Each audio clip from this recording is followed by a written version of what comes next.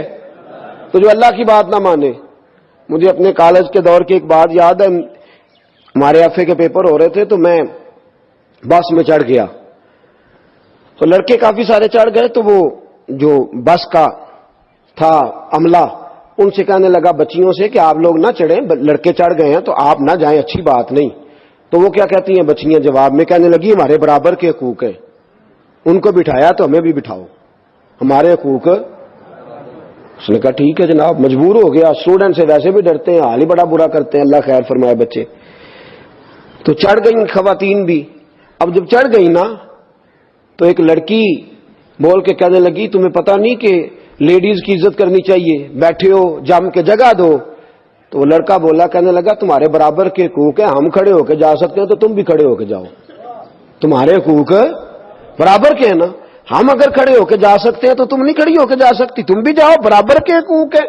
ایک بابا جی بیٹھے تھے، کہنے لگے بیٹیو برابر کے حقوق مانگو گی تو تمہارا نقصان ہو جائے گا، برابر کے حقوق نہ مانگا کرو، عزت والے حقوق مانگا کرو، وہ حقوق مانگا کرو جو رسول اللہ نے تمہارے لیے بیان فرمائے، جو قرآن نے تمہارے لیے بیان فرمائے. مرد عورت کٹھے ہوں گے، پھر فرمایا مرد عورتوں کی نقل کریں گے اور عورتیں مردوں کی نقل کریں گی.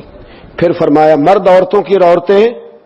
جی میں پڑھ رہا تھا پچھلے دنوں کہ ماشاءاللہ لڑکے بھی جانے لگے ہیں بیوٹی پارلر، اللہ خیر فرمائے، لڑکے بھی بیوٹی پارلر ہے، اللہ مہربانی فرمائے. ترقی کی نئی راہوں میں عجب نظر آتا ہے، لڑکا نظر آتی ہے اور لڑکی نظر آتا ہے، یہ ہو گیا حال. ہاں جی اللہ کریم ہمیں محفوظ فرمائے. پھر فرمایا مسلمان جھوٹی گواہی دینے کو تیار ہوں گے، صرف لوگ جان پہچان والے لوگوں کو سلام کریں گے اور کسی کو سلام ہی نہیں کریں گے. پھر فرمایا غیر دین کے لیے شرعی علم پڑھا جائے گا، علم تو پڑھا جائے گا لیکن شرعی فیصلوں پر عمل نہیں ہوگا، شرعی فیصلوں پر عمل. ایک نواں بہانہ کڈیا لوگ آنے کیڑی شریعت عمل کریے جی، کیڑی شریعت عمل کریے. توجہ ہے آپ کی؟ فجر کے فرض کتنے ہیں؟ سارے فرقوں کے نزدیک کتنے ہیں؟ بولے. زور کے کتنے؟ باقی سارے کتنے پڑھتے ہیں جی؟ شراب کو کوئی فرقہ حلال کہتا ہے؟ بولے. جوے کو تو چلو اتنی تو بات گورنمنٹ مانگے نا، شراب جوے کے اڈے تو بند کرائے نا. نماز کے ٹائم لوگوں کو مسجد جانے کا ہو یہ تو کام کرے نا، اس پہ تو اتفاق ہے کہ نہیں؟ اس پہ اتفاق ہے. ضروریات دین میں سے ہر چیز پر اتفاق پایا جاتا ہے بنیاد پر. قرآن مجید سب کے لیے دستور حیات ہے. سارے کہتے ہیں چور کا ہاتھ کاٹ دو تو نافذ کیوں نہیں کرتے؟ بہانے بازی. شرعی علم ہے پر عمل نہیں. پھر فرمایا میرے نبی پاک علیہ السلام نے آخرت کا کام لوگ نہیں کریں گے، صرف دنیا کٹھی کریں گے. کسی سے میں پوچھ لوں کہ 24 گھنٹوں میں تو دین آخرت کے لیے کیا کرتا ہے تو شاید 15 منٹ کی بات نہ سنا سکے، اور دنیا داری کے لیے رو رو کے تھک گئے لوگ. فتنوں کی علامتیں بیان فرمائی. پھر فرمایا لوگ مال غنیمت کو ذاتی جگیر سمجھیں گے، جس کے قبضے آیا پھر اس نے جان چھوڑی نہیں. وہ بڑا ایک دفعہ لطیفہ بن گیا، کسی نے پوچھ لیا زکوٰۃ کس کس کو لگتی ہے، تو ایک سیانے آدمی نے کھڑے ہو کے کہہ دیا جی ایم این اے کو بھی لگ جاتی ہے، وزیر کو بھی لگ جاتی ہے، سب کو لگ جاتی ہے. اس نے کہا تیرا کہنے کا مطلب کیا ہے؟ تو کہنے لگا جس کے ہتھے آئے اس کو لگ ہی جاتی ہے، جس کے ہاتھ چڑھ جائے اس کو بہرحال. لوگ مال غنیمت کو بڑا مال سمجھ کے، اور پھر دیتے کس کو ہے ویسے زکوٰۃ؟ جس نے ووٹ دیے ہوتے ہیں. جس نے نہیں دیے ہوتے اس کے ہتھے بیچارے کے چیز چاہے بڑا مجبور. اور ایک اور بڑی تکلیف کی بات عرض کروں، اب جن کو لگتی تھی وہ چپ کر گئے. ضرورت مند سفید پوش تو بولتا ہی نہیں، اس سے بولا جاتا ہی نہیں، اور جو ہاتھ پھیلا چکا ہے وہ بہرحال پھیلا چکا ہے. زکات لینے آیا تو کہتا ہے اگلے سال بھی میرا خیال رکھا جائے. میں کہ پاجی تو اگلے سال تک منگن کا ہی پروگرام ہے، اگلے سال بھی میرا. او بھائی تو دعا کر اللہ مینو دے اگلے سال میں آپ لوگوں دیا. کہتے ہیں اگلے سال بھی میرا. واہ کیا حال، مال غنیمت سمجھ لیا لوگوں نے. پھر فرمایا کہ امانت کو لوٹ کا مال سمجھیں گے لوگ، اس کو بس آ گئی تو قابو کرو. زکات کو لوگ جرمانہ سمجھیں گے. ارب پتی کی زکات کتنی بنتی ہے اور کھرب پتی کی اور کروڑ پتی کی؟ زکات کی منصفانہ تقسیم ہی کوئی نہیں، کہتے میں سارا سال دینا رہنا تھوڑی تھوڑی کر کے. یہ حال ہے، جرمانہ سمجھ لیا لوگوں نے زکات کو.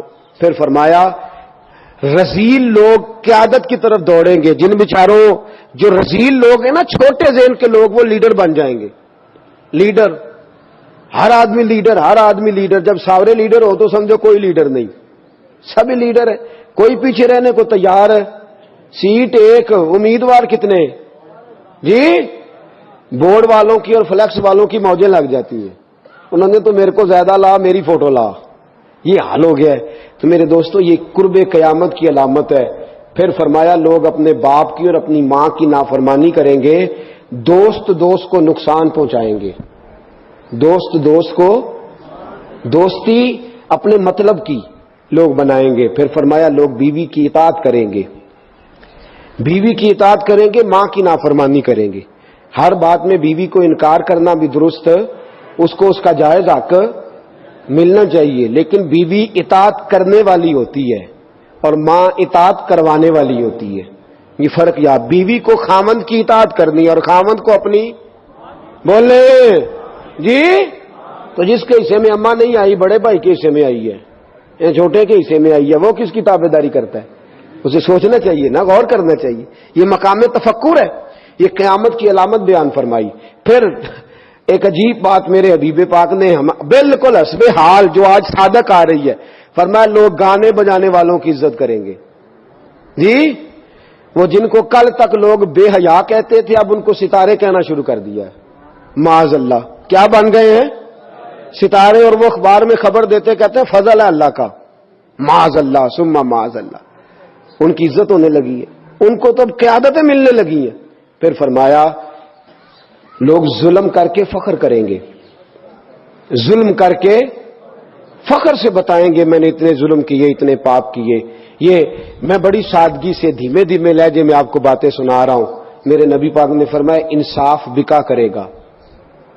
انصاف، فرمایا محافظوں کی کثرت ہوگی لیکن حفاظت کرنے والا کوئی بھی نہیں ہوگا. محافظوں کی سونا جنگل، رات اندھیری چھائی، بدلی کالی ہے، سونے والوں جاگتے رہنا، چوروں کی آپ یقین کریں جتنا ان سے ڈر لگتا ہے اتنا ان سے بھی ڈر لگتا ہے. اتنا ان سے اتنا ہی ایسی جگہوں پہ ناکے لگ گئے ہیں جہاں توکی کوئی نہیں بنتا. اللہ تبارک و تعالی جانے کیا ماجرا ہونے والا ہے، کیا صورت ہونے والی ہے. تگڑا بندہ تو قابو آتا کوئی نہیں، اور شریف آدمی بیچارہ سڑک پہ کھڑا ہو کے امتحان ہی دیتا رہتا ہے. وہ امتحان ہی دیتا رہتا ہے، گھنٹوں اس بیچارے کی تلاشی ہوتی ہے 36 جگہوں پہ. آپ یہ دکھائیں، آپ وہ دکھائیں، آپ ایسا کریں، آپ ویسا کریں، فلاں کریں، یہ کریں، وہ کریں، حد کر دیتے. پھر فرمایا کہ درندوں کی کھالیں لوگ استعمال کریں گے، اور فرمایا جو بعد میں آنے والے ہوں گے وہ پچھلوں پر لعنتیں بھیجیں گے. بعد والے پچھلوں پر ابا جی کھ نہیں کیتا، دادا جی یہ کام ہو جائے گا. فرمایا پھر میرے حبیب کریم نے 69ویں نمبر پر فرمایا پھر سرخ آندیاں آئیں گی، پھر زلزلے آئیں گے. پھر 72ویں نمبر پر فرمایا، 71ویں نمبر پر فرمایا لوگوں کی صورتیں بدل جائیں گی. پھر میرے حبیب کریم نے فرمایا ڈرنا اس وقت سے اگر تم نے ان فتنوں میں اپنے ایمان کو نہ بچایا تو تمہارے اوپر آسمان سے پتھر برسیں گے، آسمان سے پتھر برسیں گے، تم پر سرخ آندیاں چلیں گی، لوگوں کی شکلیں خوبصورت ہونے کے بعد بدل جائیں گی، عذاب آئیں گے. میرے دوستوں فتنوں کے دور میں کرنا کیا ہے؟ ایک حدیث میرے نبی پاک نے فرمایا اگر تو سمجھے نا تیرا ایمان بالکل نہیں بچ رہا تو چند بکریاں لے کے جنگل میں چلا جانا، بکریاں چرا لینا، دودھ پی لینا، وقت گزار لینا، لیکن دنیا سے بچ جانا. پھر میرے حبیب کریم علیہ السلام نے فرمایا اگر فتنوں کا دور آ جائے تو جو چل رہا ہو وہ کھڑا ہو جائے اور جو کھڑا ہو وہ بیٹھ جائے. کیا مطلب؟ فرمایا جو فتنہ پرور لوگ ہوں ان کے قریب کبھی نہ جائے، ان کے پاس میں ادھر بھی ذرا 10 منٹ دے لوں، میں ذرا اس مولوی صاحب کی بات بھی سن لوں، میں ذرا ادھر بھی. حضرت سیدنا عمر فاروق رضی اللہ تعالیٰ عنہ تورات پڑھیں تو نبی پاک ناراض ہو جائیں، حضرت عمر تورات پڑھیں تو حضور ناراض ہو جائیں اور فرمائیں کہ یہ تو کیا کر رہا ہے. اگر حضرت موسیٰ علیہ السلام حیات ظاہرہ میں ہوتے تو میری پیروی کرتے. اور یہاں آدمی ہر جگہ سے ہر آدمی کو اپنے موبائل میں رکھے ہوئے ہے، فتنہ تیرے دماغ میں اگ جائے گا. یہاں تو پہلے اپنے عقائد و نظریات پورے پڑھ لے، پھر جس کو تیرا دل کرے پڑھنا، ورنہ اس کے علاوہ اجازت نہیں کسی اور کی مجلس میں جا کے اپنے ذہن کے اندر نفاق کا بیج بونے کی۔ میرے نبی پاک علیہ الصلوۃ والسلام نے حل بتایا، اور پھر رسول کریم صلی اللہ علیہ وسلم نے فرمایا تم اپنی بڑی جماعت سے جوڑ کے رہنا۔ فتنوں کے دور میں کس جماعت سے جوڑ کے رہنا جی؟ اور فرمایا ان جماعت سے جڑنا جن میں بڑے لوگ ہوں، جن میں بولے تو صحیح یار، تھک گئے آپ لوگ جی؟ کتنی پیاری آواز چل رہی ہے۔ کس جماعت میں رہنا ہے؟ جس میں جماعت بھی بڑی ہو، لوگ بھی۔ کسی کے پاس اگر داتا گنج بخش علی اجمیری ہیں تو ہمیں دکھائے، اگر کسی کے پاس خواجہ معین الدین اجمیری ہے تو ہمیں دکھائے، اگر کسی کے پاس حضرت شیخ الاسلام جیسی شخصیت ہے تو ہمیں دکھائے، اگر کسی کے پاس امیر ملت پیر جماعت علی شاہ محدث علی پوری جیسی شخصیت ہے تو ہمیں دکھائے، اگر کسی کے پاس میاں شیر محمد جیسا کوئی ہے تو ہمیں دکھائے، اور اگر کسی کے پاس بریلی کے امام جیسا کوئی ہے تو ہمیں دکھائے۔ وہ رضا کے نیزے کی مار ہے کہ عدو کے سینے میں غار ہے، کسے چارہ جوئی کا وار ہے کہ یہ غار وار سے پار ہے۔ کسی کے پاس ایسے نفوس قدسی ہے تو دکھائے، یہ وہ رنگ ہے، یہ وہ کیف ہے، یہ وہ مستی ہے۔ اعلیٰ حضرت فاضل بریلوی کے شہزادے حجت الاسلام باہر نکلتے ہیں چہرہ کھول کے، ہندو دیکھتے جاتے ہیں اور کلمہ پڑھتے جاتے ہیں۔ لوگوں نے کہنا شروع کر دیا حجت الاسلام یہ تو اسلام کے حق ہونے کی دلیل بن گیا ہے۔ حجت الاسلام میرے دوستو ایسی شخصیات جن کے پاس ہندو کافر سکھ جو بھی آ کے بیٹھے، اللہ کلمے کی توفیق عطا فرما دے۔ اتنے نفوس قدسیہ اگر کسی کے پاس ہیں تو وہ دکھائے، تو اگر کسی اور کے پاس نہیں تو جن کے پاس ہیں انہیں بھی پھر ان سے جڑا رہنا چاہیے، اسے بھی نئے نئے ذائقے چکھنے کی ضرورت ہے۔ داتا صاحب جایا کریں، جائیں گے کنج مال لین جاؤ گے لاہور تاں جاؤ گے جی؟ کوئی کام پہ آئے گا؟ نہ ایسے نہیں، ایز اے اسپیشل ٹائم نکال کے۔ اور مجھ سے پوچھو تو اس لیے جانا ہے کہ جناب آپ کی مہربانی، آپ آئے تو یہاں مذہب آیا، آپ آئے تو یہاں اسلام آیا، ٹائم نکال کے جائیں، جائیں گے انشاءاللہ تعالی، جایا کریں۔ جائے داتا صاحب امام الاولیاء ہیں، غوث اعظم اور خواجہ معین الدین جیسے لوگ سلامی دیتے ہیں، ساڈے ذرا نیڑے نے نا، تے مکے والے جڑے نیڑے رہندے نے عمرے تھوڑی کردے نے، وہ اندر نے سویرے ٹر جو جانا ہے، تو داتا صاحب قریب ہیں تو ہم اتنا جاتے نہیں۔ تو میرے دوستوں ان فتنوں کی، اور آخری بات سن لے، فتنوں کے زمانے میں کرنا کیا ہے؟ سب نے اپنی اپنی باتیں کی، اپنی اپنی باتیں۔ ایک بزرگ بڑی خوب بات کی، کہنے لگے وہ کام کرنا جو اصحاب کہف نے کیا تھا۔ کیا کرنا؟ وہ اپنے لوگوں کو لے کے تو ایک کونے میں بیٹھ گئے تھے، فرمانے لگے اس کونے میں تو ان کے ساتھ تو بیٹھا ہوا کتا بھی بچ گیا تھا، تم بھی کسی ولی کے پاس جا کے بیٹھ جانا، تم بھی کسی اللہ والے کے پاس جا کے، یہ قرآن نے رنگ بیان کیا، کسی اللہ والے کے پاس بیٹھ جانا، اس کے پاس بیٹھو گے تمہارے عقیدے مضبوط ہوں گے، وہ تمہارے نظریات کی حفاظت کرے گا، اس کی مجلس تمہارے ذہن پر پہرا بٹھا دے گی، اندر تمہارے کسی بد مذہب کو، بد عقیدہ کو، گندگی کو آنے نہیں دے گا۔ کسی کے ساتھ جڑ جا، کسی کا ہو جا، کسی کے پاس بیٹھا کر، کسی کے۔ اقبال نے کیا خوب بات کی، کہنے لگا دور ہی نکتہ چی ہے کہیں چھپ کے بیٹھ جا، جس دل میں تو مکی ہے وہیں چھپ کے بیٹھ جا۔ یہ دور نکتہ چی ہے کہیں چھپ کے بیٹھ جا، جس دل میں تو مکی ہے وہیں چھپ کے بیٹھ جا۔ میرے دوستو اہل اللہ سے رابطہ رکھے، ان کے پاس بیٹھے، وہ اس دور کے فتنوں سے بچائیں گے، وہ باز رکھیں گے، وہ تمہارے عقیدوں کی، تمہارے ایمان کی۔ اب تو وہ بزرگ ہی نہیں رہے، وہ والدین نہیں رہے جو بچے کو جھڑک سکے، خبردار دوسری طرف نہ جانا، اب تو ہر کوئی آزاد ہے، اپنی مرضی کرتا پھرتا ہے۔ میرے دوستو جڑ جائیں، اللہ والوں کے ساتھ جڑ جائیں، ان کی سنگت اختیار کریں۔ قرآن مجید نے جو حکم دیا ان کے ساتھ رہنے کا، تو اس کا مطلب یہ ہے کہ جو اللہ والوں کے ساتھ رہتا ہے بدبخت نہیں رہتا، نیک وقت ہو جاتا ہے۔ کسی کے پاس بیٹھے، مرشد کا معنی کیا ہوتا ہے؟ بیعت کا معنی حضرت رحمت اللہ علیہ نے فرمایا بک جانا، بک جانا۔ پھر جیسے وہ کہے تو پہلے تسلی کر، عقیدہ، نظریہ، سنت، شریعت تسلی کر، پھر تو جب اس کے ہاتھ بک گیا تو پھر اس کی مرضی کے مطابق وقت گزار، وہ تیرے نظریات کی حفاظت کر لے گا، وہ تیرے اوپر پیرے بٹھا دے گا، وہ تجھے فتنوں سے محفوظ کر لے گا، وہ تجھے ان آزمائشوں سے بچا لے گا۔ اور کتنے بڑے لوگ، امام فخر الدین رازی، امام صرف ہم نہیں پڑھتے، ساری پڑھتے ہیں امام صاحب کو، امام فخر الدین، تفسیر کبیر امام رازی رحمت اللہ لکھی، لیکن تفسیر کبیر لکھ کے بھی، وقت کے مفسر اعظم ہو کے بھی انہوں نے بھی ضرورت محسوس کی تو حضرت نجم الدین کبریٰ کے مرید ہو گئے جا کے. حضرت نجم الدین کبریٰ کی بیعت کی اور وقت وصال آیا, انتقال کا وقت آیا تو شیطان آ کے کھڑا ہو گیا. اور شیطان کا طریقہ ہے مرتے وقت بندے کو بے ایمان کرنے کی کوشش کرتا ہے. نبی پاک علیہ السلام نے فرمایا ساری رات تمہاری ناک پہ بیٹھا رہتا ہے کہ سانس اکھڑنے لگے گی تو بے ایمان کروں گا. حضرت امام راضی فرماتے ہیں آ گیا اور آگے کہنے لگا بتا خدا ہے؟ کہتے ہیں میں نے کہا ہے. میں نے دلیل دی تو اس نے توڑ دی. پڑھا لکھا تو وہ بھی بڑا ہے نا, شیطان بھی پڑھا لکھا ہے, پڑھا لکھا کہ نہیں. فرشتوں کا بھی 300 دلیلیں دی خدا کے ہونے کی. کتنی؟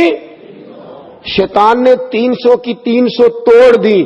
فرماتے جب دلیلیں ختم ہو گئیں تو پھر مجھے دل کے فیض کی ضرورت درپیش ہوئی. پھر میں نے اپنے شیخ کی طرف توجہ کی. میں نے کہا سونیا ہاتھ تو تیرے ہاتھ میں دیا ہے نا, ہاتھ تو تیرے ہاتھ میں دیا ہے, تو محافظ ہے میرے دین و ایمان کا, مہربانی فرما. حضرت نجم الدین کبریٰ اسی وقت سامنے جلوہ گر ہوئے اور فرمانے لگے راضی اس بے ایمان سے کہہ دے میرے نبی نے جس رب کو رب کہا ہے میں بغیر کسی دلیل کے ہی اسے خدا مانتا ہوں. میں بغیر کسی دلیل کے ہی اسے خدا مانتا ہوں, بغیر دلیل کے. تو امام راضی فرماتے تھے علم نے تو بظاہر ڈبو دیا تھا, یہ تو پیچھے پشت تھی, نسبت کا فیض تھا, جس نے مرتے مرتے بھی راضی کو بچا ہی لیا ہے. انس بن مالک رضی اللہ تعالیٰ عنہ فرماتے ہیں میں حاضر تھا جب ایک شخص آیا اور اس نے آ کے پوچھا حضور قیامت کب آئے گی؟ یا رسول اللہ صلی اللہ علیہ وسلم قیامت کب آئے گی؟ تو حضور نے فرمایا تو نے کیا تیاری کی ہے؟ قیامت کے بارے میں پوچھ رہے ہو تو تیاری کیا ہے؟ عرض کرنے لگے حضور کثرت صوم و صلاۃ تو نہیں, یعنی کوئی زیادہ نفل اور نمازی اور نفلی روزے تو نہیں, لیکن یا رسول اللہ صلی اللہ علیہ وسلم میں ایک عمل ہے. حضور نے فرمایا وہ کیا؟ عرض کی حضور اللہ سے بھی محبت کرتا ہوں, اللہ کے رسول سے بھی. تو حضور بڑا مسکرائے اور فرمایا پھر تجھے مبارک ہو, قیامت میں تو اسی کے ساتھ اٹھایا جائے گا جس سے تو محبت کرتا ہے. حضرت انس بن مالک رضی اللہ تعالیٰ عنہ فرماتے ہیں وہ تو خوش ہو کے چلا گیا تو میں نے موقع سے فائدہ اٹھایا. وہ تو خوش ہو کے چلا گیا, میں نے موقع سے فائدہ اٹھایا اور میں نے عرض کی یا رسول اللہ صلی اللہ علیہ وسلم میں اللہ سے بھی محبت کرتا ہوں, اللہ کے رسول سے بھی محبت کرتا ہوں, حضرت ابو بکر سے بھی اور حضرت عمر سے بھی محبت کرتا ہوں. تو محبوب کریم علیہ السلام نے فرمایا انس جن جن سے تم محبت کرتے ہو قیامت میں انہی کے ساتھ اٹھائے جاؤ گے. تم قیامت کے دن انہی کے ساتھ اٹھائے جاؤ گے, انہی کے ساتھ تمہارا حشر کیا جائے گا, انہی کے ساتھ تمہیں رکھا جائے, انہی کے ساتھ تمہارا قیامت کے دن ٹھکانہ ہوگا. تو حضرت انس بن مالک فرماتے ایک دن مجھے وہ خوشی ملی تھی جب میں نے کلمہ پڑھا تھا, اور ایک دن میں خوش ہوا تھا جب نبی پاک مدینے آئے, اور ایک میں خوش ہوا جس دن حضور نے یہ فرمایا کہ جو جس سے محبت کرتا ہے قیامت میں اسی کے ساتھ اٹھایا جائے گا. یہ میرے لیے مقام مسرت ہے. اچھے لوگوں کے ساتھ جب آپ دوستی کرتے ہیں تو دنیا میں بھی فائدہ ہوتا ہے اور آخرت میں بھی فائدہ ہوتا ہے. اچھے لوگوں کے ساتھ, بلکہ ہمارے مشائخ نے تو لکھا ہے قبر بھی کسی اچھے کے ساتھ بن جائے تو فائدہ ہو جاتا ہے.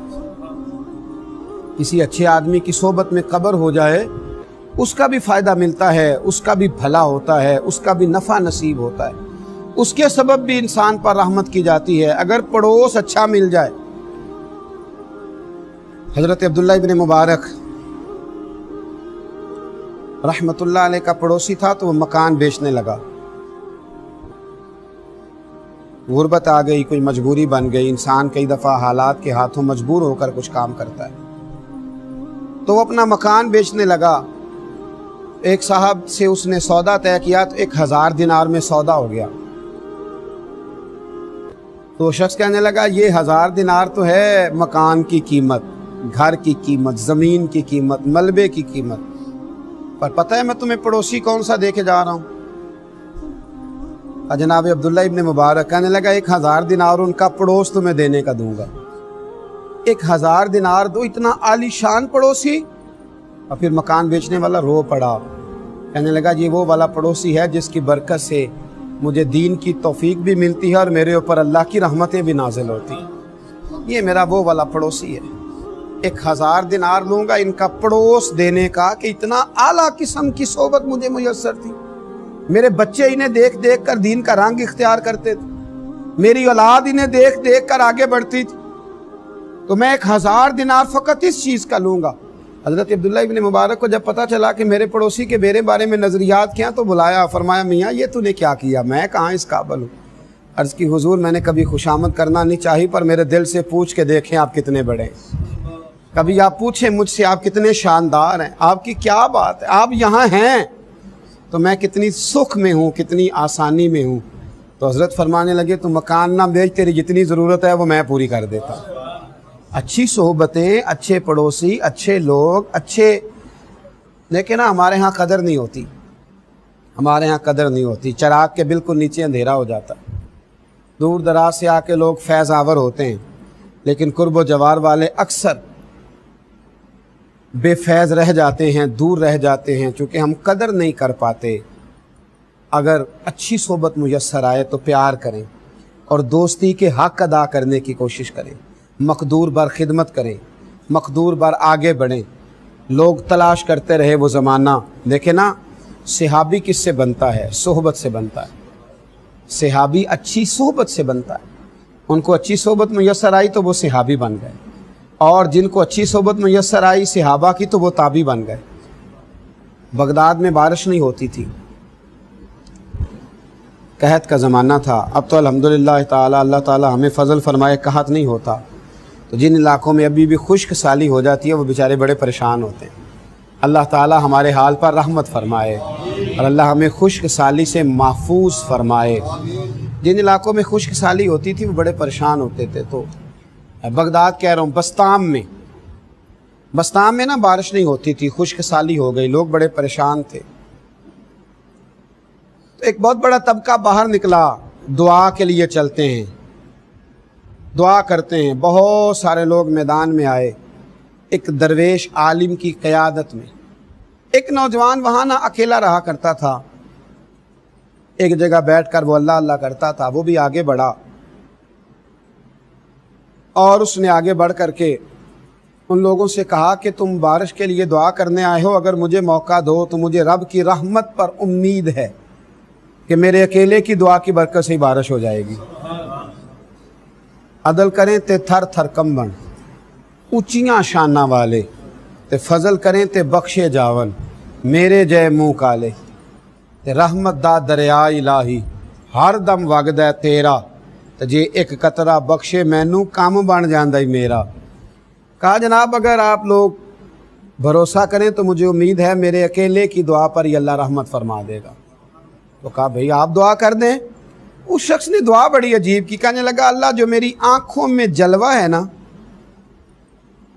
اس جلوے کی برکت سے بارش عطا فرما۔ جو میری آنکھوں میں جلوہ ہے اس جلوے کی برکت سے بارش عطا فرما۔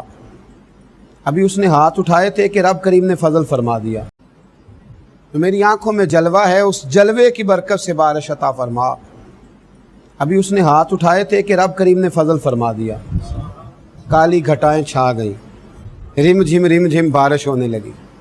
اللہ کریم نے اپنا فضل کرنا شروع کر دیا، پھول کھلنے لگے، کلیاں مہکنے لگی، بادل آہستہ آہستہ برسنے لگے، بات بننے لگی، پھول چٹکنے لگے۔ میرے بھائیوں یاد رکھنا اور سمجھنا اس بات کو، جب کیفیت تھوڑی آگے بڑھی، بارش ہونے لگی، اب جب جل تھل ہو گیا نا سارے علاقے میں، لوگ تو اپنے اپنے گھروں میں چلے گئے۔ جو اہل نظر تھے اس نوجوان کے قریب آئے اور آ کر کہنے لگے میاں ایک بات تو بتائیے، دعا کیا ہوئی کہ یا اللہ جو میری آنکھوں میں جلوہ ہے اس کے صدقے بارش عطا فرما، یہ کیا دعا ہوئی؟ تو اس شخص نے بڑی عجیب بات کی، کہنے لگا ایک دن کے لیے مجھے حضرت بایزید بستامی کی صحبت نصیب ہوئی تھی اور ان کا جلوہ میری آنکھوں میں موجود ہے۔ جب بڑی پریشانی ہوتی ہے نا تو میں اس جلوے کے وسیلے سے دعا مانگتا ہوں، اللہ اپنے فضل سے میری دعاؤں کو شرف قبولیت عطا فرماتا ہے۔ اچھے آدمی کی صحبت اگر آپ کو تھوڑی دیر میسر آتی ہے، تھوڑا وقت بھی میسر آتی ہے، آپ تھوڑا ٹائم بھی اگر ان کی صحبتوں میں رہ پاتے ہیں، اس کے توسل سے اللہ تعالیٰ فضل فرماتا ہے، اللہ کرم فرما دیتا ہے، اللہ آسانیاں کر دیتا ہے۔ اور بہت سارے معاملات ایسے ہوتے ہیں جو آسانی کے ساتھ طے ہو جاتے ہیں۔ میرے رسول کریم صلی اللہ تعالی علیہ وسلم نے فرمایا قیامت کے دن کوئی کسی کے بارے میں رب کریم کی بارگاہ میں اتنے ناز سے بات نہیں کرے گا، اتنی دل جمی اور دل سوزی سے بات نہیں کرے گا جتنی کچھ دوست اپنے دوستوں کے لیے بات کریں گے۔ ایک بات بڑی ضروری ہے، وہ میں نے آپ سے ضرور کرنی ہے۔ ایک آیت ہے قرآن پاک کی سورۃ بقرہ پہلا سپارہ آیت نمبر 120۔ اللہ تعالیٰ نے ایک حد بیان کر دی، فرمایا وَلَن تَرْضَىٰ عَنْكَ الْيَهُودُ وَلَا النَّصَارَىٰ حَتَّىٰ تَتَّبِعَ مِلَّتَهُمْ۔ فرمایا یہ یہودی اور عیسائی تم سے ہرگز راضی نہیں ہوں گے۔ یہ قرآن ہے اور سادہ ترجمہ تفسیر کی بھی ضرورت نہیں۔ یہ معاہدے کر لیں، محبت کے وعدے کر لیں، یہ تم سے راضی نہیں ہوں گے۔ کب راضی ہوں گے؟ حتی تتبع ملتہم، یہاں تک کہ تم ان کے دین کی پیروی کرنے لگ جاؤ۔ میرا جب پہلی دفعہ پاسپورٹ بنا تو میں نے سارا پڑھا، کتابیں پڑھنے کا شوق تھا شروع سے۔ اس کے ہر صفحے پہ لکھا ہے کہ سوائے اسرائیل کے، یعنی آپ پوری دنیا میں یہ سبز ہلالی پاسپورٹ لے کے جا سکتے ہیں، خبردار اسرائیل آپ یہ پاسپورٹ لے کے نہیں جا سکتے۔ یعنی اتنی نفرت کسی ملک سے کہ اس پر لکھ کے چھاپ دیا ہر صفحے پر کہ یہ پاسپورٹ سوائے اسرائیل کے ہر ملک کے لیے کارآمد ہے۔ میرا سوال ہے عرب کے ان لیڈروں سے جنہوں نے اسرائیل کے ساتھ معاہدہ کیا، مجھے بتاؤ تمہیں فلسطین کی بیٹیاں بھول گئی نا ساری کی ساری؟ تمہیں وہ ماں بھول گئی نا جو مسجد اقصیٰ کے دروازے پہ کھڑی ہو کے چیخیں مارتی تھی اور کہتی تھی کوئی علی کو خبر کرو کہ میری بچیاں قید میں ہیں؟ وہ بھول گئی؟ تمہیں وہ بہن بھول گئی نا جس پر شراب کی بوتل انڈیڑتے تھے اسرائیل کے فوجی؟ وہ آپ کو ابھی بھی ویڈیو مل جائے گی، وہ انڈیلتے تھے شراب کی بوتل، اسے پکڑتے تھے، دست درازی کرتے تھے، اور وہ بیٹی کہتی تھی یا رحمت للعالم۔ بھول گیا تمہیں وہ سارا کچھ؟ تم نے ایک منٹ لگایا اور تم معاہدہ کس سے کروا رہے ہو؟ امریکہ کے صدر سے؟ اتنا ظلم کیا تم نے، اتنا قاتل کے ساتھ معاہدہ؟ کیا سمجھتے ہو فلسطین والوں کا کوئی والی وارث نہیں؟ سنو، میرے رسول کریم صلی اللہ علیہ وسلم نے فرمایا میرا کوئی مالدار امتی دنیا سے چلا جائے، پیسے جائیدادیں چھوڑ کر، نبی پاک صلی اللہ علیہ وسلم نے فرمایا مسلمان ایک جسد واحد کی طرح، ایک جسم کی طرح، ایک حصہ تکلیف میں ہو تو دوسرا اس کی درد محسوس کرتا ہے۔ انسان کے وجود کے اندر سب سے قیمتی اس کا دماغ ہوتا ہے، اسی سے سوچتا ہے، اسی سے وہ عمل کرتا ہے، اسی سے منصوبہ بندی کرتا ہے، اسی سے وہ مومن ہوتا ہے، اسی سے معاذ اللہ کافر ہوتا ہے۔ اور وجود کے اندر جس کو درجے کے لحاظ سے بولنے میں بعض اوقات کم درجہ سمجھا جاتا ہے وہ پیر ہوتے ہیں۔ اور تو میری ٹھوکر کے بھی قابل نہیں، میں تجھے جوتے کی نوک پہ، پیر کی نوک پہ بھی نہیں سمجھتا۔ ہم یہ کہتے ہیں محاورتاً کہ تو پیروں کے قابل بھی نہیں، یعنی سب سے اعلیٰ درجہ دماغ کو دیا، دل کو دیا، اور سب سے ہلکا درجہ پاؤں کو دیا۔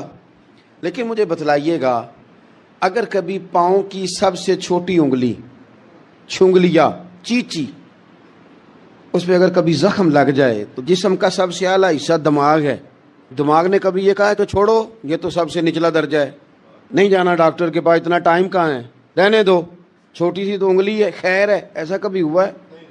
دماغ فوراً کہتا ہے کہ باقی کام بعد میں کریں گے، پہلے ڈاکٹر کا پتہ کرو، اس کو مرہم پٹی کراؤ، کیونکہ اسے پتہ ہے کہ اگر یہاں درد رہی تو باقی جسم میں بھی درد رہے گی۔ اور یہ بھی پتہ ہے دماغ کو کہ اگر میں نے یہاں علاج نہ کرایا انگلی کا تو کہیں پیر بھی سارا زخمی نہ ہو جائے، اور اگر پیر کا علاج نہ کرایا تو ٹانگیں اور باقی وجود تک بھی زخم نہ آ جائے۔ لہذا دماغ جلدی فیصلہ کرتا ہے، ٹیسٹ کرانے کا، چیک اپ کرانے کا، دوائی لینے کا، مرہم پٹی کا۔ اور میرے بھائی مسلمان ایک وجود کی طرح ہے، یہ تو ہو سکتا ہے کچھ مسلمان ملک غریب ہوں اور کچھ کے پاس تیل کے کنویں ہوں، اس کے پاس سونے کے پہاڑ ہوں، یہ تو ہو سکتا ہے کہ بعض اوقات یہ وہ سمجھ لیں کہ ہم اعلیٰ درجے کے ہیں، لیکن یہ یاد رکھیں اگر ایک جسم کی طرح ہیں، سوچتے ہیں اور ہیں، کیونکہ نبی پاک نے فرمایا ہے، اگر اس طرح سوچتے ہیں تو پھر میرا خیال ہے کہ جس طرح تیل کے کنویں والے کو اپنی درد ہوتی ہے نا، سونے کے پہاڑوں والے ملک کو جس طرح اپنی درد ہوتی ہے نا، اس طرح اسے کسی کو بھیکارت کی نظر سے دیکھنا نہیں چاہیے، چونکہ جسد واحد ہے۔ اور جسد واحد میں اگر کوئی درجہ بڑا بھی رکھتا ہو کہ جناب ہمارے پاس ایک بڑی جگہ ہے، متبرک جگہ ہے، ہم بڑے ہیں، تو آپ بڑے ہیں، لیکن بڑا دماغ ہی یہ فیصلہ کرتا ہے کہ بھائی وہ چھوٹا سا پیر کا حصہ زخمی ہے، جلدی کرو علاج کراؤ۔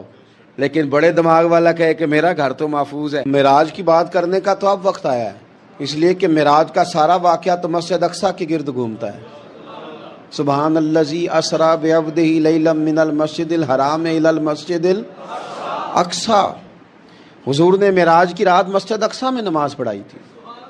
اور ایک بار پھر سے طیبہ سے فلسطین میں آ، راستہ دیکھتی ہے پھر مسجد اقصی تیرا.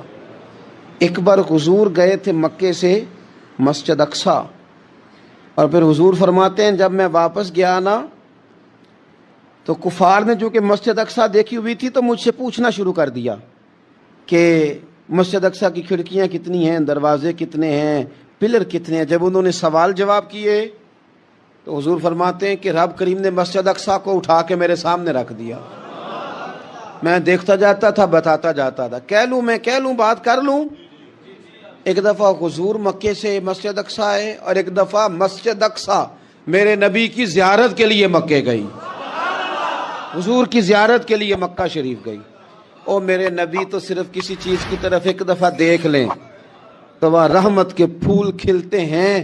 مسجد اقصی کی طرف منہ کر کے 17 مہینے میرے نبی نے نماز پڑھی ہے. مسلمانوں پتہ ہی کوئی نہیں. ہماری خبریں ہی اور ہیں، ہمارا درد ہی اور ہے. ہمیں پتہ ہی نہیں بم کہاں برس رہے ہیں، ہمیں یہ خبر ہی نہیں. اور میں اس دور میں تقریریں کر رہا ہوں جہاں سوتوں کو جگانا نہیں پڑتا، جاگتوں کو جگانا پڑتا ہے. سیانے لوگوں کو سمجھانا ہمارے ذمہ لگ گیا. کیا کریں؟ اس قوم کو سکھانا پڑتا ہے جسے پتہ سارا ہے لیکن جان بوجھ کے آنکھیں ہماری بند ہیں. یہ مولوی کو بات کرتا تو لوگ کہتے دیکھو مولوی گالی دیتا ہے. لیکن اگر قائد اعظم محمد علی جناح کہے کہ اسرائیل امریکہ کی ناجائز اولاد ہے تو پھر تو تمہیں ہضم کر لینا چاہیے نا. پھر تو لبرل کو بھی ہضم ہونا چاہیے نا کہ قائد اعظم نے کہا ہے. اور اس ناجائز بچے کو تم نے اتنی طاقتیں دے دی کہ وہ مسلمانوں کے قبلہ اول میں نماز پڑھنے والوں کو بھی نہ بخشے. کہاں گئی تمہاری وہ انسانی حقوق کی بڑی بڑی تنظیمیں، کدھر گئی؟ اور میرا پاکستانی میڈیا سے بھی سوال ہے. چند دن پہلے سیالکوٹ میں ایک واقعہ ہوا، ناانصافی ہو گئی جی، ناانصافی ہو گئی جی ایک بی بی کے ساتھ. ہر بندے نے شور مچایا، بڑے بڑے طوفان اٹھتے ہیں. کیوں ہوا جی، کیوں ہوا؟ تو مسجد اقصی کی توہین ہو گئی تو پھر طوفان کیوں نہیں اٹھا؟ ٹاک شو کیوں نہیں ہوئے؟ بحثیں کیوں نہیں ہوئی؟ میں اس موم بتی مافیا کا کیا کروں؟ ان لبرل لوگوں کا کیا کروں؟ ان کے سپورٹروں ووٹروں کا کیا کروں؟ ان سیاسی جماعتوں کے کارکنوں کو کیا نام دوں کہ جو ان فضول بحثوں میں تو وقت ضائع کرتے ہیں؟ اور وہ مسجد اقصی جس کے بارے میں میرے نبی پاک صلی اللہ علیہ وسلم سے ایک صحابیہ نے پوچھا تھا، یا رسول اللہ مسجد اقصی میں نماز پڑھنا کتنا کو بہتر ہے باقی نمازوں کے مقابلے میں؟ تو حضور نے فرمایا 1000 گنا بہتر ہے. بی بی عرض کرنے لگی سونیا میں جا تو نہیں سکتی، دل بڑا کرتا ہے. تو حضور نے فرمایا جا نہیں سکتی تو وہاں تیل ہی بھجوا دے. جس میں حاضری لگوانے کی حضور بات کریں جس مسجد میں. اور نبی پاک علیہ السلام نے فرمایا خاص کر کے سفر کرنا ہوا تو 3 مسجدوں کے لیے کرنا، ایک مسجد حرام بیت اللہ کے لیے، ایک مسجد نبوی کے لیے، اور تیسرا مسجد اقصی کے لیے. اگر وقوع قیامت نہ ہو تو ظالم کی تو موجیں لگ گئیں.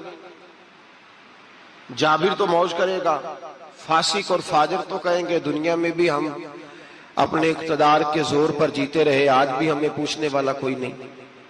عقلاً نقلاً قیامت کا قائم ہونا ضروری ہے. قیامت قائم ہوگی تو مظلوم کو اس کے ظلم پر داد رسی کی جائے گی اور ظالم کو سزا ملے گی. ایک آدمی ساری زندگی دنیا کے اندر لوٹ مار کرتا رہا، دھوکہ فریب فراڈ کرتا رہا، اس کی راتیں شراب و کباب میں گزر گئیں، وہ مرے اور بات ختم ہو گئی. ٹھیک ہے موج کر کے چلا گیا. ایک آدمی ساری زندگی اس نے اللہ تبارک و تعالیٰ کی رضا کے لیے اپنی نظر کی حفاظت کی، زبان کی حفاظت کی، یہاں تک کہ دل کی بھی حفاظت کی، وہ بھی مرے تو معاملہ ختم ہو گیا. اس طرح تو پھر سرکش کا کچھ بنے گا ہی نہیں.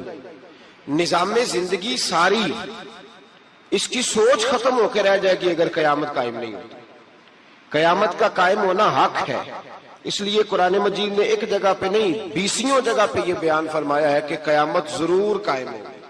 قیامت اور وہ قائم ہو کر اپنے سارے لوازمات سمیت قائم ہوگی. میرے نبی پاک صلی اللہ علیہ وسلم نے فرمایا مظلوم کو حق ملے گا، ظالم کو سزا ملے گی.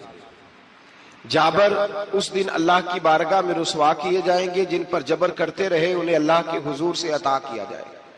قیامت کا وقوع ہونا ضروری ہے، اور قیامت تو جب قائم ہوگی تب ہوگی. دنیا میں بھی ایسا ہوتا ہے، ظلم کا انجام ٹھیک نہیں ہوتا، جبر کا انجام، جھوٹ کی زندگی لمبی نہیں ہوتی،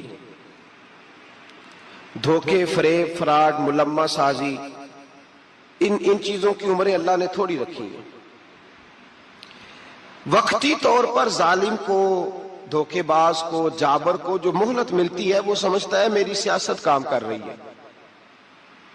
وہ سمجھتا ہے میں بڑا دانا ہوں، بڑا چالاک ہوں، دیکھ لو اتنے ظلم کے، جبر کے، دھوکے کے باوجود بنا ہوا ہوں. حالانکہ اللہ کی طرف سے اسے مہلت ملتی ہے، اور بڑا ہی مہربان ہے. مہلت اس طرح دیتا ہے کہ میرے نبی پاک علیہ السلام نے فرمایا جب میرا مسلمان نیکی کرتا ہے تو اللہ فرشتوں سے فرماتا ہے 70 گنا بڑھا کے لکھ لو اس کی نیکی، 70 گنا. اور جب گناہ کرتا ہے تو اللہ فرماتا ہے ٹھہر جاؤ ابھی لکھنا نہ، اسے ٹائم دو. یا اللہ کتنا؟ فرمایا 24 گھنٹے تو دو، ہو سکتا ہے توبہ کر لے. یہ اس کی مہربانی ہے. اب وہ جو اللہ نے مہلت دی ہے نا کہ شاید توبہ کر لے، لوگ سمجھتے ہیں میری چالاکی کی وجہ سے نظام سیٹ چل رہا ہے، میں بڑا تیز ہوں، 2 4 5 باتیں بولتا ہوں سب صحیح ہو جاتا ہے. لوگ اس کو اپنی دانائی سمجھ لیتے ہیں، حالانکہ وہ اللہ کی طرف سے. فرعون نے کئی 100 سال حکومت کی،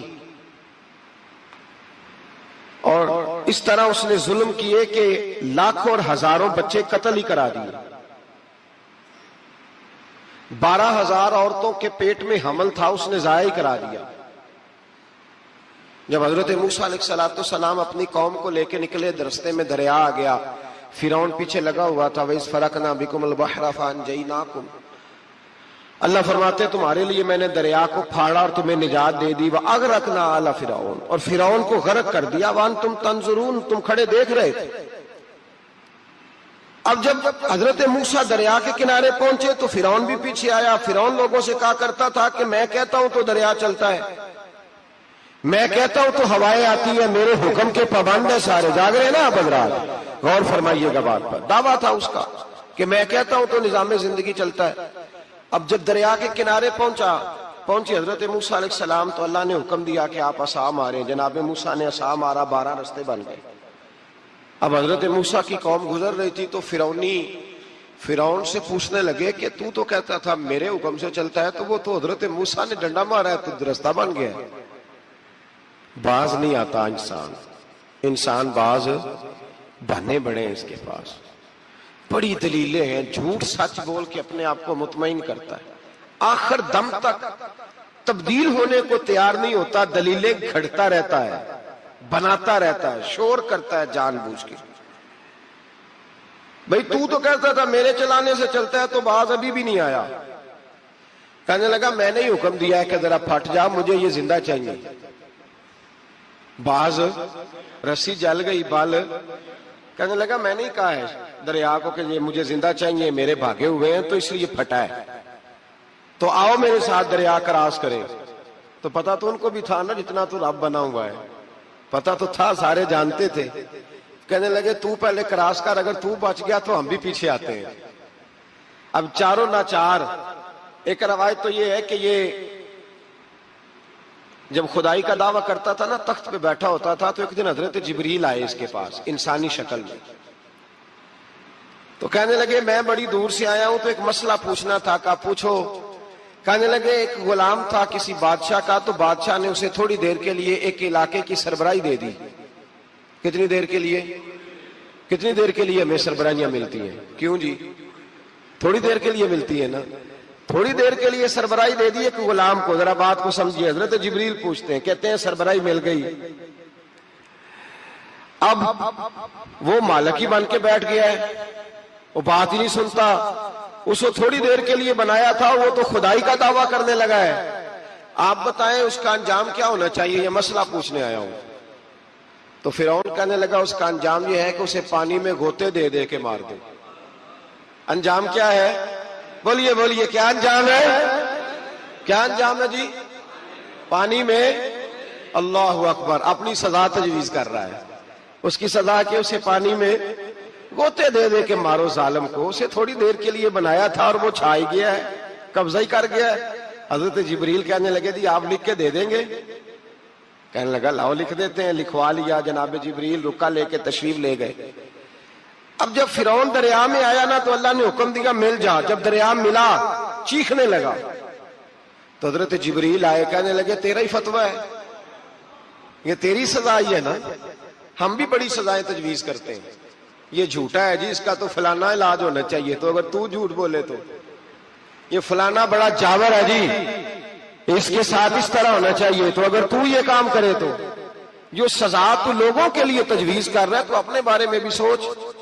اب جب غوطے آئے نا آخری وقت دیکھا وہ فرعون جو کہتا تھا میری مرضی سے دریا چلتا ہے. علامہ صاوی نے تفسیر صاوی میں لکھا ہے تڑپ کے رونے لگا. جب یہ مزاج ہے، ایک دفعہ اوپر آتا ہے آدمی جب دریا میں جاتا ہے، اوپر آیا تو چیخنے او میرے حواریو خدا کا واسطہ مجھے بچاؤ. کہنے لگے تو کہتا تھا میری مرضی سے چلتا ہے. بے بسی ہے، تڑپتا ہے، روتا ہے. وارث شاہ مان کری نہ وارثاں دا، رب بے وارثہ کر کے مار دائی.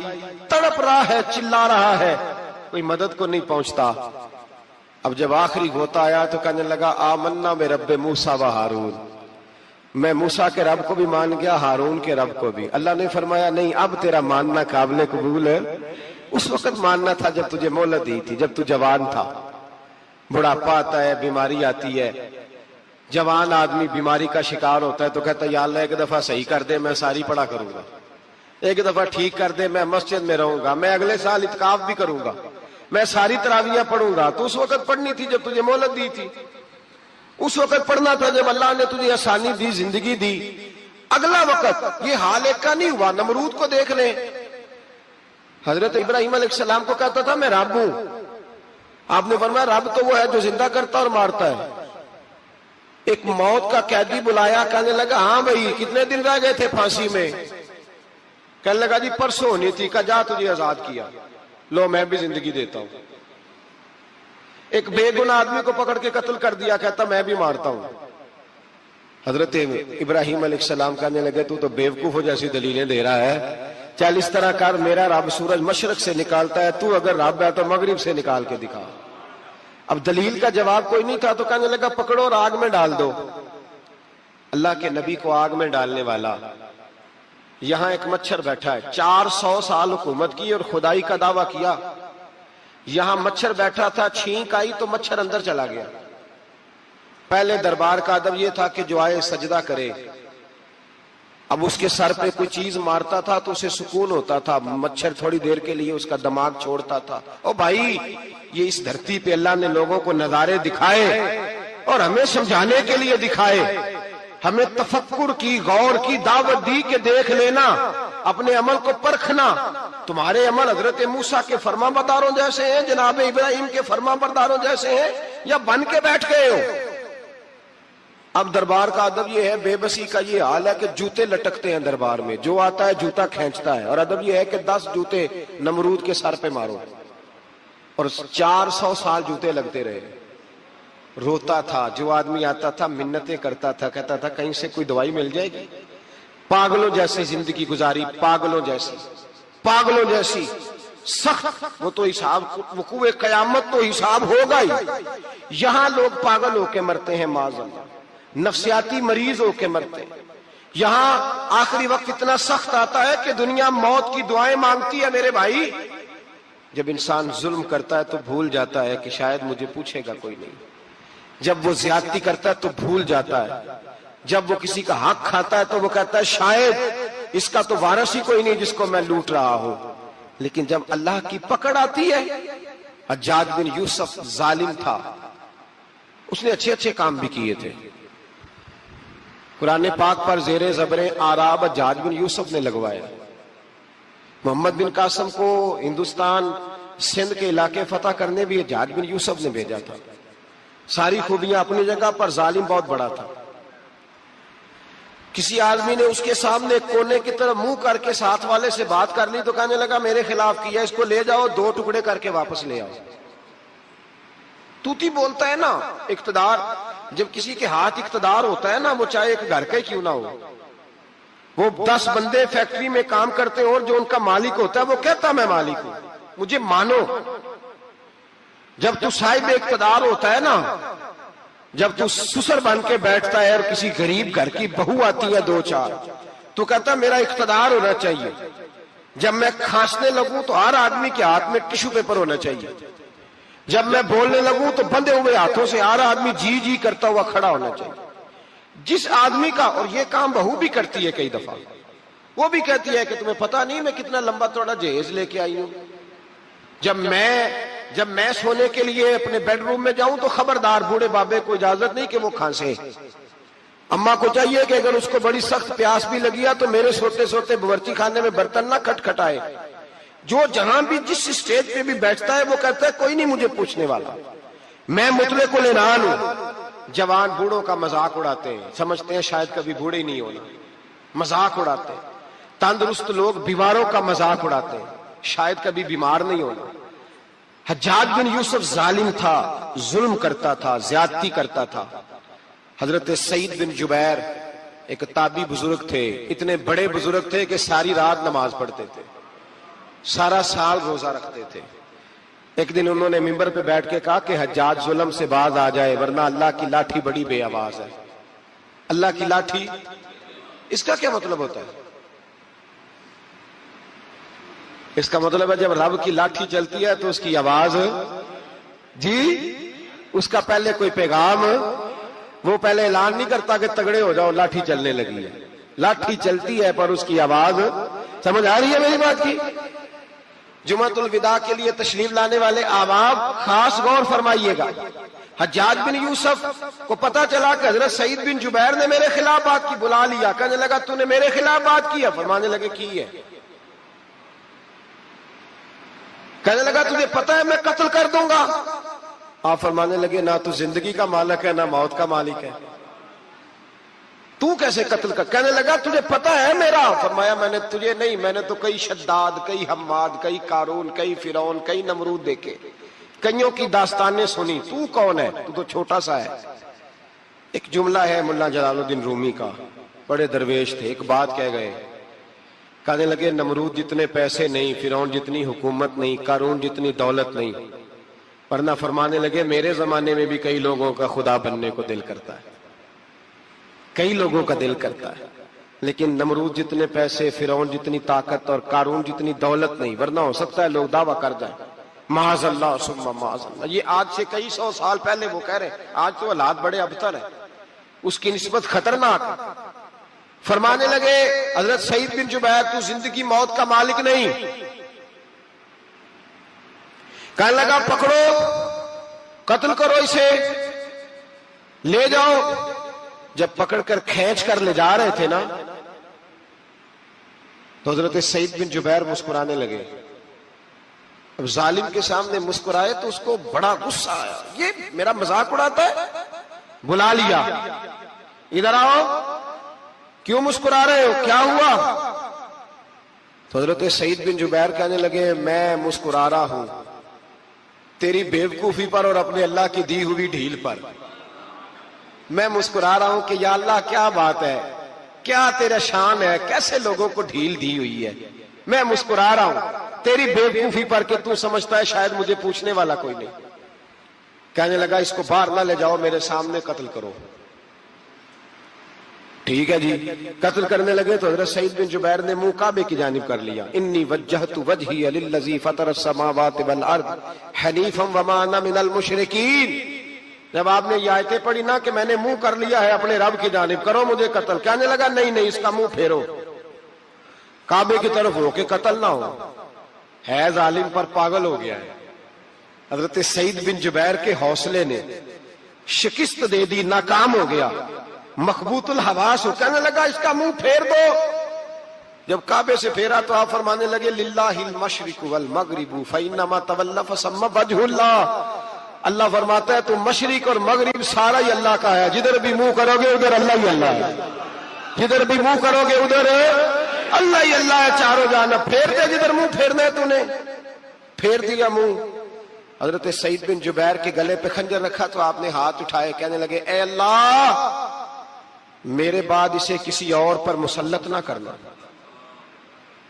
میرے بعد کسی اور پر مسلط نہ, بس میں آخری ہوں. جب آپ ذبح ہوئے تو اتنا خون نکلا کہ لوگ کہتے ہیں جتنا اونٹ کے وجود سے نکلتا ہے. تر ہو گیا سارا اس کا دربار. ایک سمجھدار آدمی کو بلا کے کہنے لگا اتنا خون میں نے بڑے بندے قتل کرائے ہیں پر اتنا خون نہیں نکلا. تو وہ کہنے لگے لوگ مر جاتے ہیں, مرتے وقت ڈر جاتے ہیں, سہم جاتے ہیں, خون سکڑ جاتا ہے. لگتا ہے یہ شخص جب دنیا سے گیا ہے تو ڈٹ کے گیا ہے, یہ ڈٹ کے گیا ہے دنیا سے. حجاج بن یوسف رات کو سویا تو تڑپ کے اٹھا, کیا ہوا؟ گھر والے کہنے لگے کیا ہوا؟ کہنے لگے سعید بن جبیر خواب میں آئے اور کہتے ہیں اٹھ مجھے بتا تو نے مجھے کیوں قتل کیا, بتا کیوں مارا. اگلی رات پھر سویا تو وہی خواب, پھر سویا تو وہی خواب. گناہ نفسیاتی مریض بنا دیتا ہے, ظلم تجھے مخبوط الحواس کر دیتا ہے.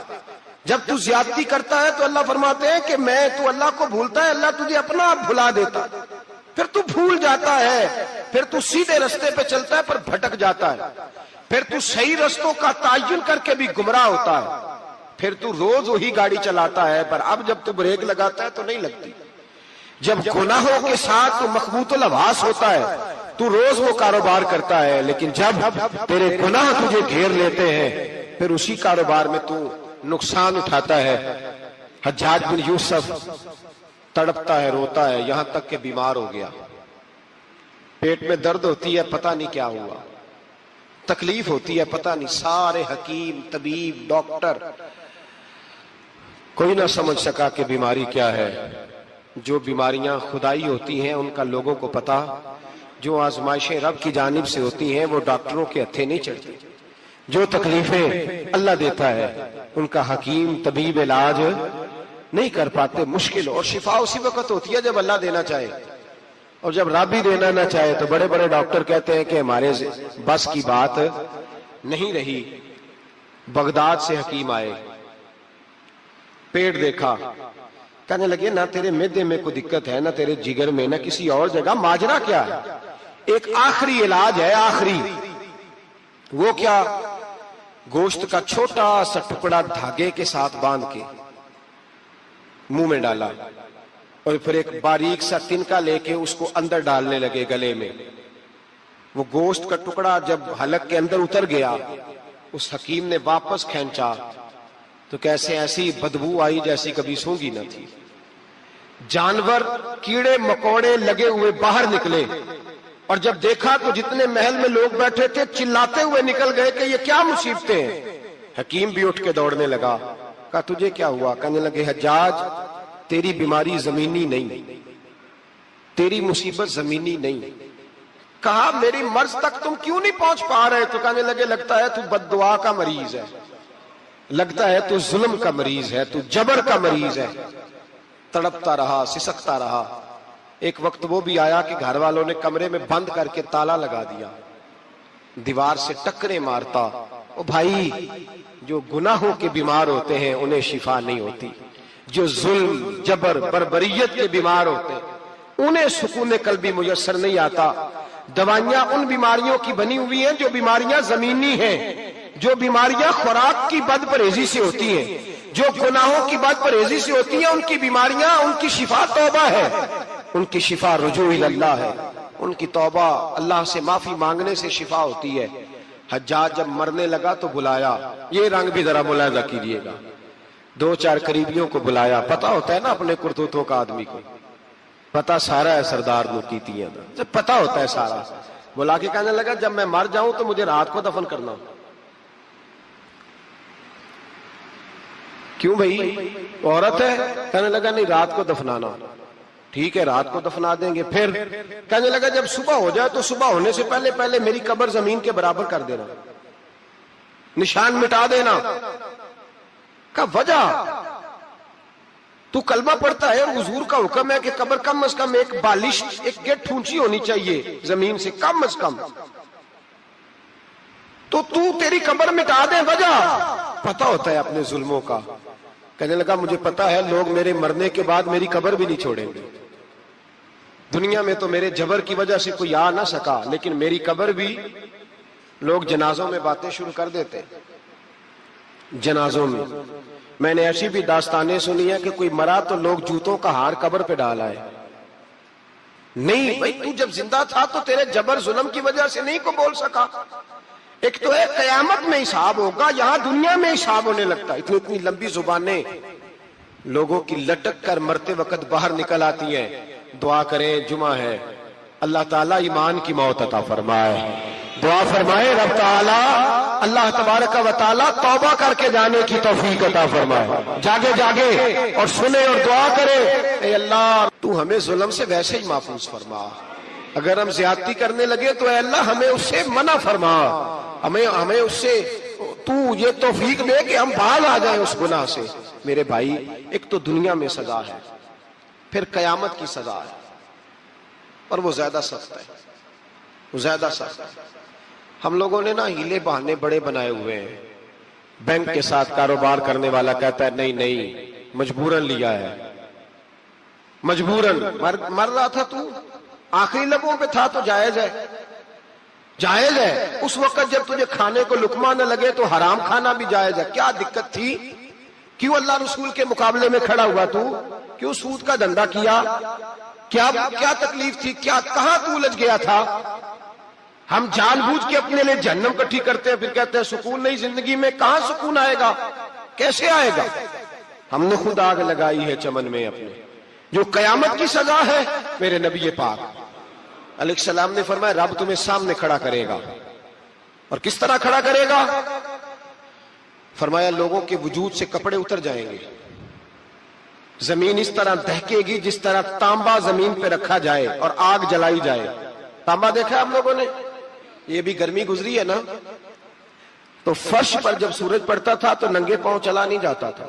صحیح کہہ رہا ہوں؟ ننگے پاؤں، بچے کا پیر زمین پہ لگتا ہے تو چیخ اٹھتے ہیں، کہتے ہیں اوہ جل گیا پیر. حالانکہ یہ فرش دنیا کے. اور اگر تانبے کے اندر خاصیت ہے کہ اگر کوئی دھات جلدی اور زیادہ گرم ہوتی ہے تو وہ تانبا ہے. میرے نبی نے مثال دی تو اس کی دی جو سخت تھا. فرمایا تانبے کی طرح زمین تپائی جائے گی اور پھر ننگے پاؤں رب تمہیں کھڑا کرے گا. آج سورج کی پشت تمہاری جانب ہے، قیامت میں منہ تمہاری جانب ہوگا. نیزہ آپ نے دیکھا ہوگا، نیزہ ہوتا تھا. فرمایا یہ جو تم نیزے دیکھتے ہو صرف 1.25 نیزے کے برابر سورج قریب آ جائے گا، اور پھر اللہ تمہیں سامنے کھڑا کر کے تم سے سوال جواب کرے گا. اور حضور نے کہہ دیا ہے تو اب کسی نعت خواں کے کہنے سے بات بدل سکتی، کسی پیر کے کہنے سے جملہ بدل سکتا، کسی خطیب کے کہنے سے فکر نہ کرنا وہ سامنے جنت پڑی ہے، اب بات بدل سکتی. خدا کی رحمت پر بھروسہ رکھنا ضروری ہے، نبی پاک کی شفاعت کی امید رکھنا. بولیے. لیکن جو حضور نے بیان کیا ہے اس کو ماننا بھی یہ بھی ضروری ہے. میرے نبی پاک نے فرمایا اللہ تم سے حساب لے گا اور اللہ پوچھے گا، تم نے جواب دینا ہے. حضور کس شے کا؟ فرمایا جو پہنتے ہو اس کا جواب نہیں دینا، جو کھاتے ہو اس کا جواب نہیں دینا، جو اللہ کے راستے میں دیتے ہو اس کا جواب، باقی ہر شے کا جواب دینا ہے. ادھر جو پلاٹ ہے اس کا بھی جواب دینا ہے، اور وہ جو بچوں کو پیسے بتائے ان کا بھی جواب دینا ہے، جو چھپائے ہیں ان کا بھی. ثم لتسألن یومئذ عن النعیم. جو کمیٹی اپنے محلے میں ڈالی ہے اس کا بھی جواب دینا ہے، جو سسرال کے علاقے میں ابا جی سے چوری ڈالی ہوئی ہے اس کا جواب بھی، سب کا جواب دینا ہے، تمام حساب کتاب. اور اللہ فرماتے ہیں میں سامنے کھڑا کر کے ہر سوال کا تجھے ہر سوال کا جواب. اچھا یہ جو بڑے لوگ تھے وہ حساب سے ڈرتے تھے، ہم چھوٹے لوگ ہیں ہم حساب سے ہم نہیں ڈرتے، ہم کہتے ہیں دیکھی جائے گی. بڑے لوگ جو تھے وہ حساب سے. حضرت ابو بکر صدیق دعا کرایا کرتے تھے، دعا کرو اللہ مجھ سے حساب نہ پوچھے. حضرت عمر فاروق رضی اللہ تعالیٰ عنہ اپنے بیٹے سے کہتے تھے بیٹا اپنے باپ کے لیے رحمت کی دعا کرنا، میں درگزر والا ہوں، میں حساب والا کوئی نہیں. بڑے لوگ ڈرتے تھے، بڑے لوگ. حضرت عثمان غنی قبر پہ کھڑے ہوتے تھے تو داڑھی آنسوؤں سے بھیگ جاتی. غلام کہتے ہیں حضور 3 دفعہ نبی پاک نے آپ کو جنت کی بشارت دی ہے، 3 دفعہ بشارت دی ہے، تو آپ کیوں اتنا روتے ہیں؟ عثمان غنی فرماتے جس رسول نے مجھے جنتی کہا ہے اسی محبوب نے مجھے فرمایا تھا عثمان قبر آخرت کی منزلوں میں سے پہلی منزل ہے، اور آپ فرماتے میرے تو کمرے میں دیا گل ہو جائے تو مجھے ڈر لگتا ہے، اس میں تو مکمل اندھیرا ہے۔ آپ فرماتے کھڑکیاں بند ہو تو دم گھٹنے لگتا ہے، اس کو تو دروازہ ہی کوئی نہیں، روشن دان تک نہیں۔ بھائی جو بڑے تھے وہ ڈر رہے تھے، مولا علی شیر خدا نماز کا وضو کر کے کانپتے تھے، کانپتے۔ علی آپ مرحب کے سامنے نہیں کانپے، خیبر کا دروازہ اکھاڑتے نہیں کانپے، بدر احد خندق حنین اور خیبر میں نہیں کانپے، تو یہاں آپ فرمانے لگے مالک کے سامنے جاتے ہوئے ڈر آتا ہے۔ بڑے لوگ کانپتے تھے، بڑے لوگ۔ آج کون سا جمعہ ہے؟ سارے بولیے۔ حالانکہ یہ اگلے سال دوبارہ آئے گا، ہمارا نہیں پتا کہ ہم ودا ہو جائیں کہ کیا بنے۔ یہ کون سا جمعہ ہے؟ آیا جمعۃ الوداع، آئے ہم پڑھ گئے۔ آج ایک فکر لے کر کے جانا، ایک سوچ، جہاں روز رات کو بیٹے کی ٹینشن، بیٹی کی ٹینشن، بھائی کی ٹینشن، پوتے کی ٹینشن ہوتی ہے نا، ایک ٹینشن اور اپنے آج ایک ٹینشن بڑھا لو، قبر کی ٹینشن پیدا کر لو، قیامت کی تھوڑی سی فکر کر لو، تھوڑی سی، ایک لمحے کے لیے صحیح تھوڑا خیال پیدا کرے۔ حضرت حسن بصری نام سنا ہوا ہے نا، یہ حضرت علی کے شاگرد ہیں، نبی پاک کے گھر میں آ جاتے تھے کئی دفعہ، بچے تھے جب۔ حضرت حسن بصری تابعی ہیں، فرماتے خانہ کعبہ میں عمرہ کرنے گیا، طواف کعبہ کر رہا تھا تو بڑا عجیب منظر ہوا، رات کی تنہائی ہوئی۔ اس وقت کئی دفعہ طواف بند بھی ہوتا تھا، اس لیے کہ رش کم ہوتا تھا تو رات کو سب سو جاتے۔ کہتے رات ذرا گہری ہوئی تو لوگ اپنا اپنا خیمہ لے کے جاتے تھے، اب تو ہوٹل ہے نا تو خیمے لگتے تھے، لوگ خیمہ لے کے جاتے تھے، جہاں جگہ ملتی تھی خیمہ لگا کے رہتے تھے۔ فرماتے میں رات کو سویا خیمے میں،